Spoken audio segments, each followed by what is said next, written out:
How's it going, Rasmanites? The reality of sports is back, and I am back in general. You're probably wondering what happened to a daily video series. Where have you been for the last 3 or 4 days? Well, see this puppy right here? The original one broke, which meant that because of my current computer situation, I had no sound because I have no speakers. Yeah, it's not just speakers that are out on my computer. It's My computer is near death. My motherboard actually did die, and I had to reset it back in place. My current system is 7 years old, and that's why everything is direct to YouTube upload now because my motherboard just can't handle rendering anymore. And I contacted my people at Full Screen to make sure that it was okay to advertise this. That's why you're the first to hear about it here today. But if you guys want, because they said it was okay, that is. But if you guys want to help out with that, there's actually a way you can do it, and that's by donating to a GoFundMe campaign. I have a GoFundMe campaign up. Originally, it was to help both myself and my friends, but my friends and I talked it over and we thought that it was best to just focus on me and my needs for now. So that's why the URL is called Fund This Geek's Goals and spelled like geeky.com. But yeah, go there, check out my reasons.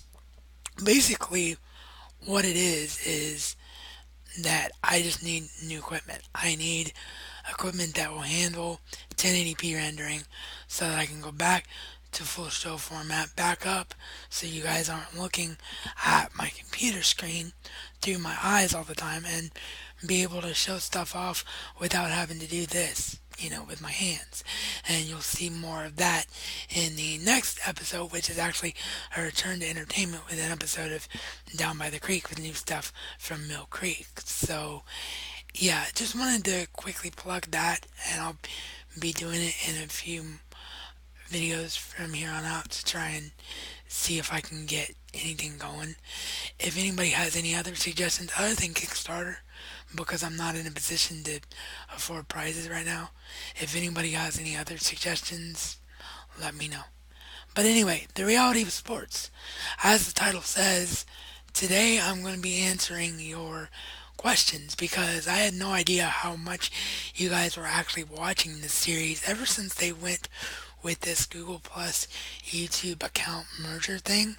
It's been very difficult to actually know when your videos are getting viewed because it's all about shares and everything. So I didn't get any comments, but apparently you guys are really, really digging sports talk on this channel, which I'm very, very appreciative of. And you guys have confirmed my thinking that I needed to turn this into a podcast eventually when my equipment situation is sorted. So below in the description box as well, you'll find direct social media for the reality of sports. I'm working on getting a graphic design for that, and then those Facebook and Twitter pages will actually fully launch. And on there, for the time being, you'll see written reviews, and you'll probably still see written reviews on the Facebook and Twitter. Well, I'll link to the Facebook version on Twitter because Twitter's too short. But yeah, I'm going to expand this because you guys have really responded to it. And today is all about answering your questions. Got a lot of questions, and I had to ask you guys about the Go or tell you guys slash ask you guys about the GoFundMe campaign. So we're already going a little bit longer here than normal. So I'm gonna try to give very quick answers to these, and then there'll probably be separate articles on some of them so I can elaborate. And if you left a question, you know your Twitter handle and or your Facebook handle. I don't have time to go over everybody's name, but I really do appreciate it. But from now on, if you want to communicate about the reality of sports, use the social media for the reality of sports just because it makes it easier on me to separate things. So, question number one, Raz, is Peyton Manning no longer going to be considered one of the greatest of all time because of that beatdown in the Super Bowl? You know what? That is a very, very difficult question to answer. I mean, statistically, five-time MVP, a number of Super Bowl appearances, but only one Super Bowl win. And on the flip side of that, he is, because of the loss in the Super Bowl against Seattle, he is the quarterback in the history of the NFL with the most losses during the NFL playoffs. So it's a very difficult thing to answer really because there's two sides of the coin with him. In my opinion, he should be considered as one of the greats, and I don't think that one beatdown should affect that. But will he actually be recognized by mass media as the greatest of all time, which is what your question was? No, because it's that's an unfortunate beast of the sports media, and one of the reasons I'm inspired to get back into it is try and change it. Yeah, you can be honest. Yeah, you can be brutal. Yeah, you can tell it like it is, but you don't have to be so black and white about everything. And the majority of sports media, majority. You see why I'm misediting here? But the majority of the sports media tends to be this is the way it is or this is the way it is and there's no gray area in between.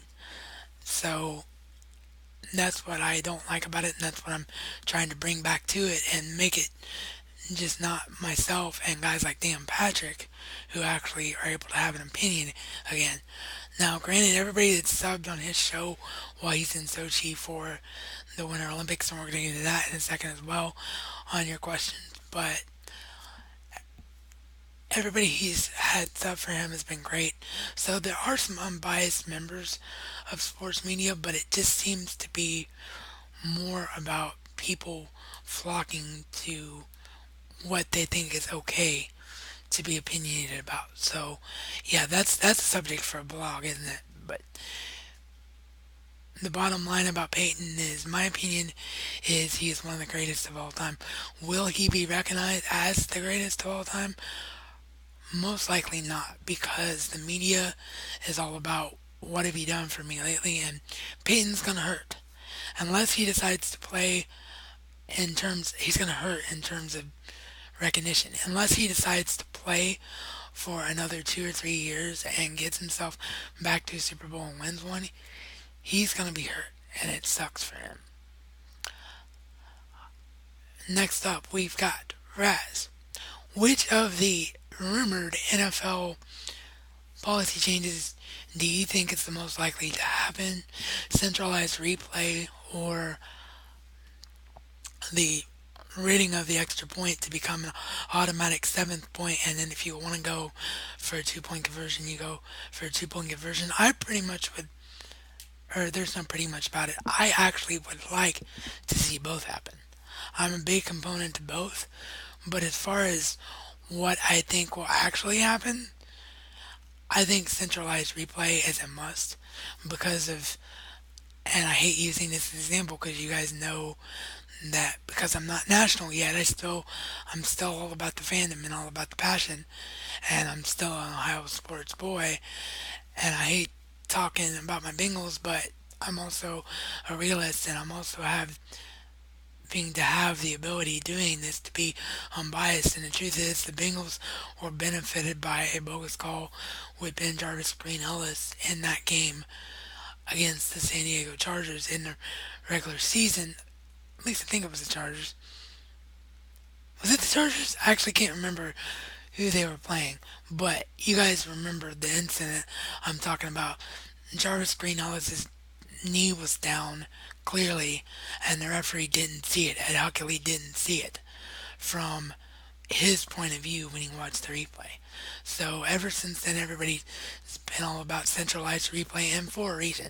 It needs to be utilized for what it was meant to be for the game, which is a way to make the game more fair and make the game more evenly keeled. And that's not going to happen if it's all subjective in referee opinion. So, yeah, centralized replay is a must. Centralized replay will be passed by the competition committee this year, and I think it will be put in place as early as the 2014 season. Now, how they do it, my suggestion would be, and Give me a second while I'm moving my hand here because the screen just went blank, and I like knowing where my head is. Although sometimes I get into it and forget to look at the camera. But yeah, how they'll do it, in my opinion, is that it's going to take place in New York when a lot of people will be at a central location and they'll just have everybody's TV coverage there, and they'll be able to look at all the replays and quickly relay it back to the referees. As far as the extra point being abolished, it's something that needs to happen. The extra point is too automatic. It's 99.999% of the time that it's just an automatic kick. So why would you do that? Why would you put the kickers out there and the players out there for more of a risk for injury? If you're automatically going to give them a seventh point, just give them a seventh point. But I think because football has been the way it's been for so long, that's going to be a long time before that actually happens. Probably another 2 or 3 years. But they'll both happen, in my opinion. Just centralized replay will happen first. Next up, speaking about the NFL once again, what do I think about CBS actually getting the Thursday night NFL deal and having the games now just being simulcast on the NFL Network? It's interesting because of the fact that that was NFL Network's bread and butter, and that's why it was such a big deal that companies like my provider, Time Warner Cable, took up to last freaking year to finally get the NFL Network. That's why every carrier eventually had to carry the NFL Network, because it's the only way for people to see these Thursday night games. And it's interesting to me that CBS sees the NFL as such value that they're willing to take their biggest show, The Big Bang Theory, which averages over 20 million per week in viewership, and move it to another night to make room for more NFL coverage. Because the thing about the Thursday night NFL games that a lot of people don't realize, they're the one set of games all year that are set in stone and cannot be changed. And when teams start to separate themselves from the pack, they're not put on Thursday night, they're put on Sundays and Mondays. So the Thursday night NFL games are a lot of times the games that aren't that great. So it's just really, really interesting to me that it comes down to 35, 40 million viewers, over 20 million viewers, and thinking that people are going to watch crappy games, NFL games, over anything else, really. Now, because of this change, and because they don't have the one or two minuscule providers out there that might still have been holding off on the NFL Network, the NFL may change that, knowing that everyone can see Thursday night games because everyone and their dog has CBS. They may actually change what they decide to put on Thursday night. And I think the first year of this will be a direct correlation of that as far as what happens there. But yeah, I was honestly really shocked that CBS did this, because I know it's the NFL, but is it really worth messing up something that already worked for you? If it wasn't for the Big Bang Theory being such a huge success for them, and yes, I'm a Big Bang Theory fanboy myself, you can see the poster behind me, but that's not what I'm talking about in this case. Although I do think anytime a popular show is moved, it has a danger of losing some of its fan base, because fan base doesn't know where it is. So CBS will have to do some really good marketing to tell people, hey, Big Bang Theory's on such and such a day now because of the football season. Or it's on, we're starting our prime time at 7 now, and Big Bang Theory leads into the pregame of the NFL. And that actually makes a lot more sense. If they could get the national news to start earlier, or they could start their primetime lineup on Thursday night at 7 o'clock and have the Big Bang Theory lead into Thursday night NFL, that makes a lot more sense. But, it's not just the Big Bang Theory that's now going to be affected by this. It's strong shows like Sherlock and the new hit The Crazy Ones with Robin Williams. Not Sherlock, sorry, the character is Sherlock, but the CBS version is Elementary that I was talking about. So, yeah, it's going to be interesting next year for sure.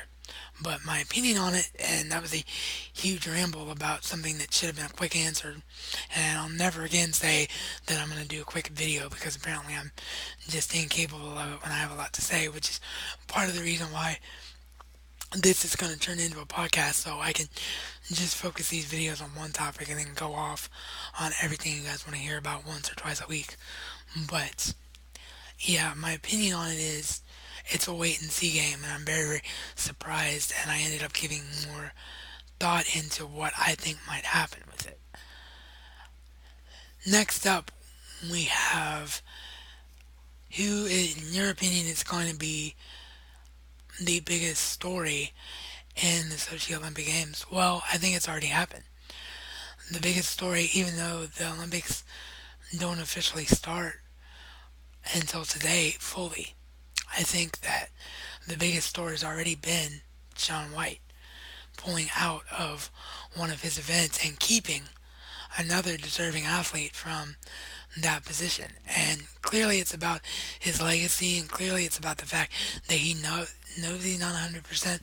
But I gotta give a little bit of flack here to Shaun White. I'm a big admirer of Shaun White, but I don't quite agree with that if you're going to know that you're not 100% healthy, why did you even go to the Olympics in the first place? You should have given another athlete that spot, and maybe even go as far as to not even try to qualify because you know you're not healthy.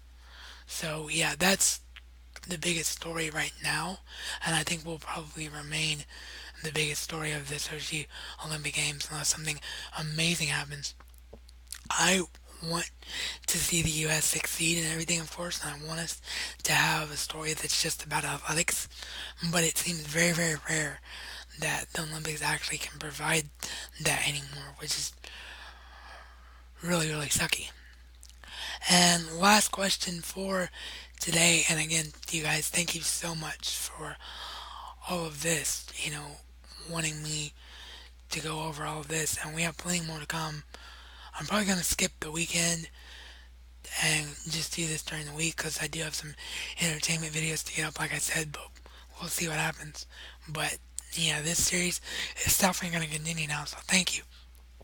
But final question for today, and again, check the social media down below if you want to send in more questions. I'll make sure I get to answering them either on the social media or here.